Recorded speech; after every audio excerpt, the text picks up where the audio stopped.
Hello everyone, আজ আবার একটা জ্যান্ত মাছ। এই মাছটার নাম তোমাদের নামে কী নামে পরিচিত তোমরা এই মাছটার সঙ্গে একটু বলবে কমেন্ট করে। আর দেখো আমি মাছের ঝোলটা কী করে রান্না করছি। ভালো লাগলে অবশ্যই লাইক কমেন্ট করো। ভাজা অলরেডি বসিয়ে দিয়েছি, এবারে দেখতে থাকো।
এই ধরনের মাছগুলো খেতে কিন্তু খুব বেস্ট লাগে।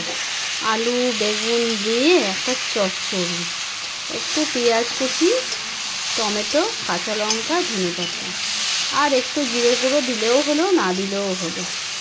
তো আমি তো মোটামুটি জিরে গুঁড়ো অল্প দিয়েছি।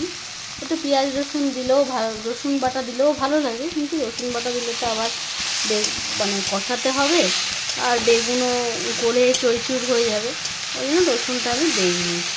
তো এবারে মাছগুলো দিয়ে একটু জল দিয়ে আর একটু ধনেপাতা দিয়ে নামিয়ে দেবো।